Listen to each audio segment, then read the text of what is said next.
Alright everyone, welcome to another video. Today, I'm going to be showing you my personal method of taking down the patrol helicopter. This risk guide is going to go over where to hit the heli, how to do the most damage, how to protect your heli loot, and, well, how to take down heli in general. And while this is geared for beginners, you can always use some sort of refresher, so watch this all the way through to get the best information. I may be leaving out a few things here, and there may be other better strategies to doing this. This is just, in my opinion, the best way to do it as a beginner. Oh yeah, I'll also be going over the ways to do it solo, and if you're in a group, how to do it in a group. Alright, let's go get into it. Alright, let's just go ahead and talk about what you're going to need before starting. Now, you're going to want some sort of 5.56 firing gun. Semi is probably as low as you're going to want to go, and even that is pretty difficult. So if you're doing it solo or for the first time, you're not going to want to use this. L9 will be good for tagging the heli, and it does a significant amount of damage to it. My two recommendations are either the AK or the LR300. For this, I'm going to be using the AK, because, well, obviously it's going to do more damage. The LR is just easier to shoot.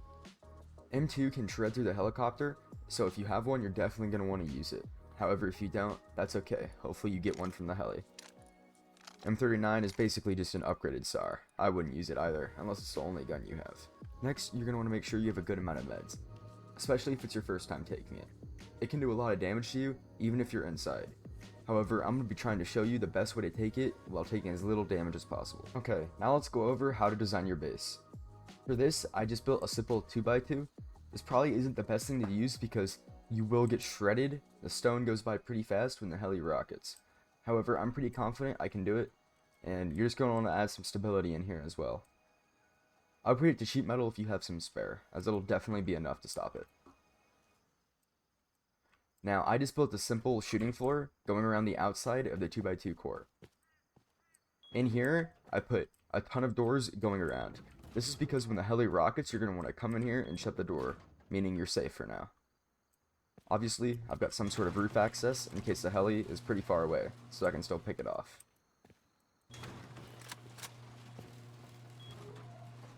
Next is arguably one of the most important factors.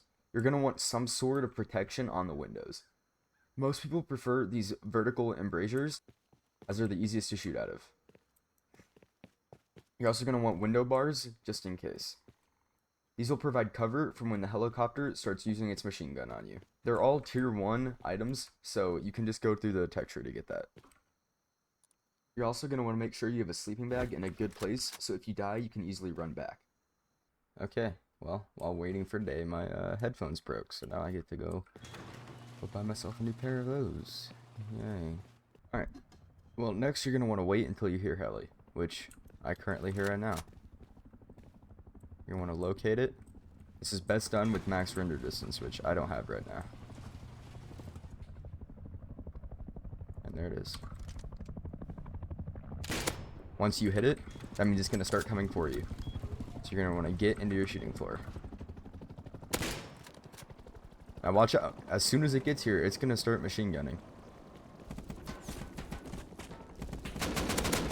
Now you're going to want to make sure you keep shooting it, or it's going to de-aggro, or someone else might steal it.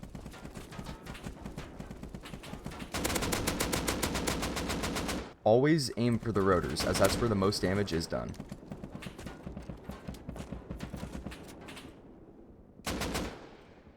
As you can see, the helicopter is backing off and then turning back towards me. That means it's about to rocket, and you're going to want to get inside your safe room. Dang. It just destroyed this door. Try and make it do as least amount of damage to your building as possible, which means you're going to want to take it down as fast as possible.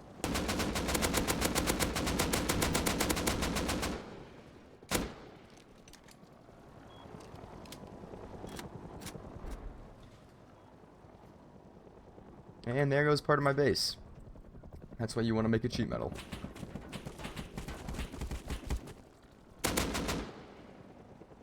Luckily, stone isn't that expensive to repair. Whew. Now, it's going to be difficult doing this solo, as it'll take a lot of time and a lot of effort. I'd recommend doing this with a couple friends, as you can do this really fast, really efficiently. Sounds like it might be about to rocket again. Yep.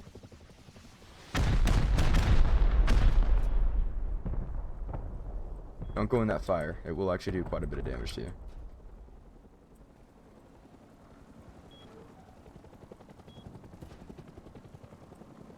As you can see, it's currently smoking. That means you're starting to do quite a bit of damage to it.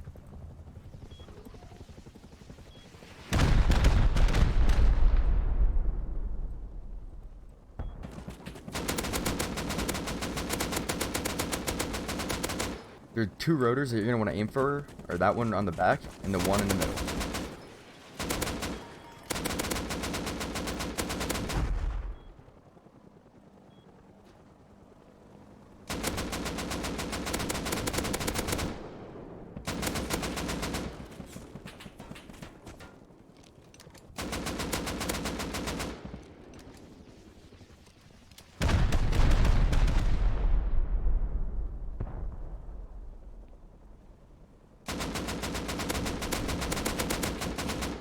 Alright, and there we got it. You'll see it start to spin like that, and that means you got it. It'll still shoot at you though, so be careful.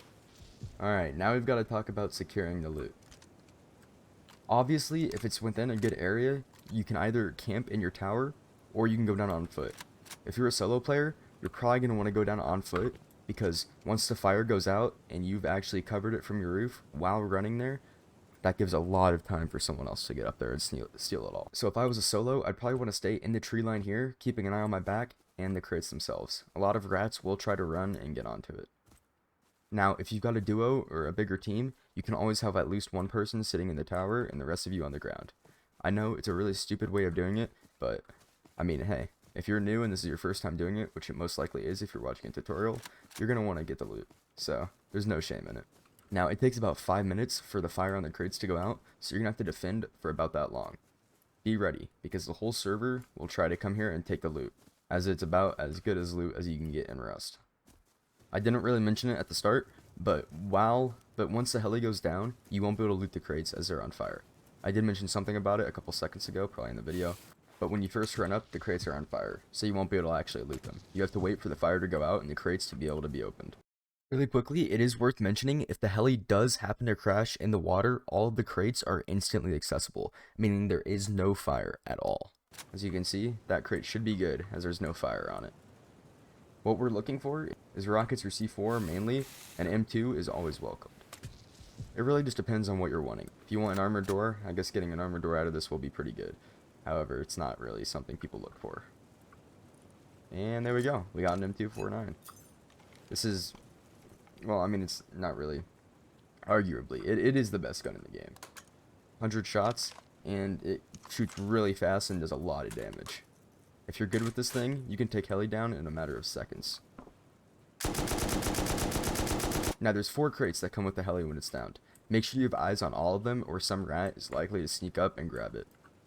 And there we go. We got a rocket C4 crate. 2 C4, 3 rockets. That's a really good crate right there. Come around this way. We've got our 3rd crate unlocked. Let's open it up. And we got attachments. This is probably one of the worst crates you can get. And incendiary HV rocket crate. Overall, I'd say this was a pretty good run. We got 2 C4, 3 rockets, and an M249. That's more lucky than I usually get when taking it down for real. Right, now, you're going to obviously want to run back to your base with all of this. If you get something like an M2 or the rocket C4 and you've got a spare buddy here to watch it and your base is close, I'd suggest going to depot that pretty fast. Now, if you're hurting for metal frags or HQM, it wouldn't hurt to farm this. Now, just be careful. It takes a lot longer for this to cool off so you can actually farm it than it does for the crates. If you hit it and it starts to create a fire sound, you can't actually farm it yet. It's still too hot. If you're not really hurting for HQM, metal frags, or charcoal, I wouldn't really stay here for too long though, as your position is marked on the map, so everyone in the area is likely going to be coming to you. A couple more tips. If you don't feel like building a base, or you don't think you can take it without it, well, destroying the entire base, you can always go to a monument like Supermarket. These are really good as they don't crumble under your feet, because, well, they're immune to damage, so if the heli rockets it, it's not going to do anything. The only downside is you can easily be snuck up on and killed by some rat, or really anyone that can get in. So you're going to want to be covering all the exits and entrances, and, well, even then, you can still be getting camped, so the second you leave, you might be killed. And yeah, that's the entire beginner's guide for taking the heli. Now, if you want a more advanced guide with some extra tips on how to take it faster, make sure to let me know in the comments section. I really hope you all enjoyed, and I can't wait to make another video. Thank you. Goodbye.